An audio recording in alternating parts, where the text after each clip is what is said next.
The U.S. and Iraq this week announced a broad framework for long-term relations between the two nations. The Associated Press reporting this involves a sustained U.S. presence in Iraq and preferential treatment to American investments.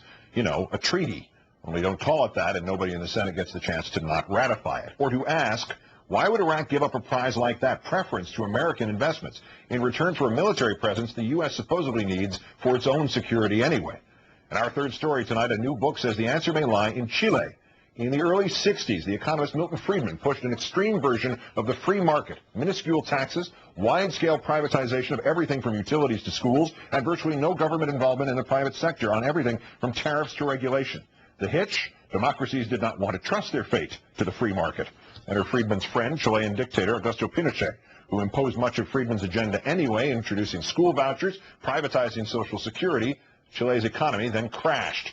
Some of Friedman's disciples kept faith that tyranny, war, or natural disaster would give them opportunities to try the shock therapy of remaking entire economies overnight in Friedman's image. Those disciples included Donald Rumsfeld, who saw a chance for Friedman's shock therapy in Iraq, as did Vice President Cheney, and Coalition Administrator Paul Bremer, who cut Iraq's corporate taxes to 15% and planned to sell off Iraq's biggest businesses, almost all of them owned by the country itself, to foreign investors.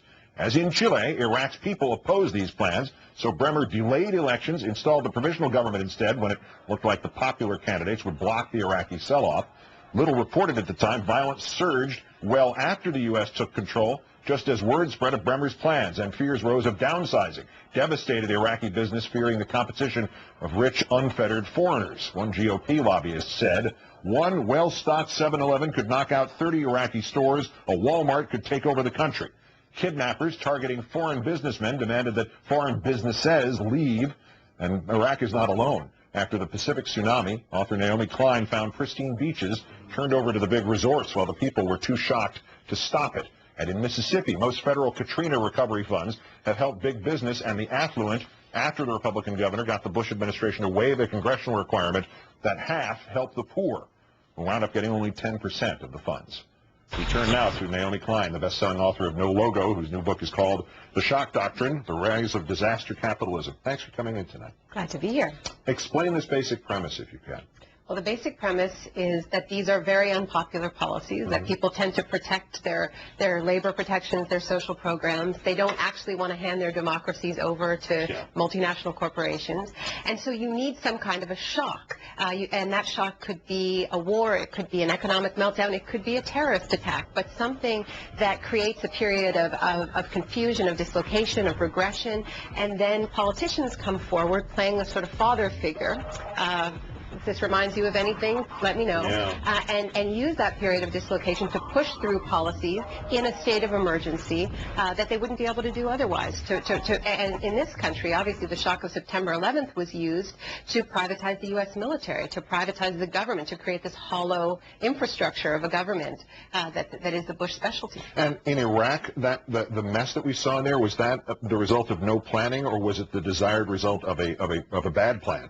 Well, Iraq is the classic example of the shock doctrine. You had a military strategy that was called shock and awe. It was a military strategy designed to maximize disorientation. And the theory was, and this is a quote from Richard Armitage, the former Deputy Secretary of State, Undersecretary of State, who said that the theory was that Iraqis would be so shocked they would be easily marshaled from point A to point B. And so in that moment, when they were supposed to be easy to control, easy to marshal, you had Paul Bremer waltz in his Brooks Brothers suits and army boots, the uniform of the disaster capitalists, and say Iraq is open for business, and create this sort of an attempt to create a kind of a corporate utopia for American multinationals. It didn't work out. And then you saw the emergence of a third shock. Not an economic shock, but shocks to bodies, the shock of torture, as they attempted to control this rebellious country. So there's three kinds of shocks in the shock doctrine. The shock of the crisis, then an economic shock therapy program, and then, if people don't behave, a third shock, which is the shock of torture. Did the Iraqis speak up about this attempt to privatize their country when Bremer started this?